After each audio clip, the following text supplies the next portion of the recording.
Hi குட்டிங்களா, நான் உங்கள் தாசம்மா. நம்ம இன்றைக்கி என்ன பார்க்க போகிறோன்னா, இட்லி தோசை மாவு பார்ப்போமா. இப்போ நான் போட போகிறது ரேஷன் அரிசியில் தான். ரேஷன் அரிசியை புழுங்கல் அரிசி 5 அலகு போடுறேன். 5 அலகு போட்டுட்டு ஆளாக்குன்னா 200 கிராம் ஒரு ஆளாக்கு 1 கிலோ போட்டிருக்கேன் புழுங்கல் அரிசி. இது ரெண்டாவது பச்சரிசி போடுறேன், அது 5 அலகு, அது 1 கிலோ. 5 அலகுன்னா 3 போட்டிருக்கேன், இன்னும் 2 போட்டால் 5 அலகு.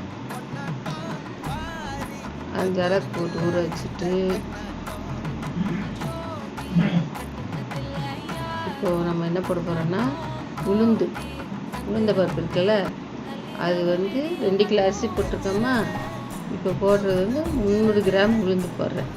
அதில் 1 அலகு அப்படி போட்டுட்ருக்கேன். அடுத்து என்ன போட போகிறோன்னா வெந்தயம் 2 டேபிள் ஸ்பூன் அளவு தான், அதுவே நல்ல புசு புசுன்னு வரும். இப்போ மாவு என்ன செய்யணும், அரிசியை ஊற வச்சுருக்கோம்ல, அது ரேஷன் அரிசி, அதனால் நல்லா பெனஞ்சி கழுவுறோம். நல்லா ஒரு 5-6 வாட்டி நல்லா 5-6 வாட்டினா இதில் இதில் தண்ணி ஊற்றி 5-6 வாட்டி அலசி ஊற்றணும். உளுந்த 3 வாட்டி கழுவினா போதும். அரிசியை மட்டும் வெள்ளையாகிற வரைக்கும் நல்லா பெனஞ்சி கழுவிட்டு, இப்போ கிரைண்டரில் நம்ம முதல்ல உளுந்து போடணும்.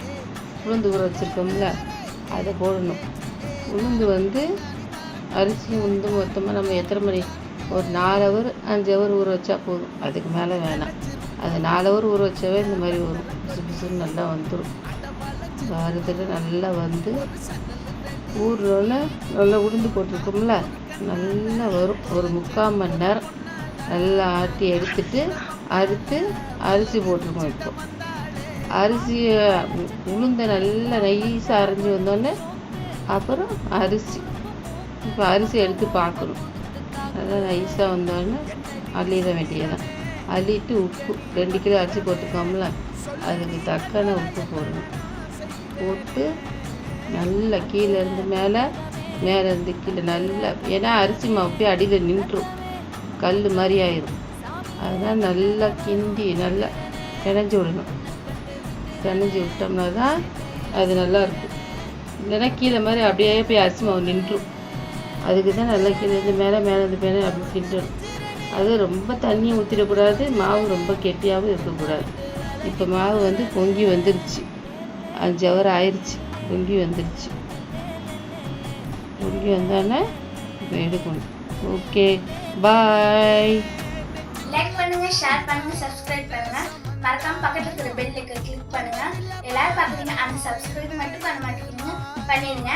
தேங்க்யூ ஃபார் வாட்சிங்.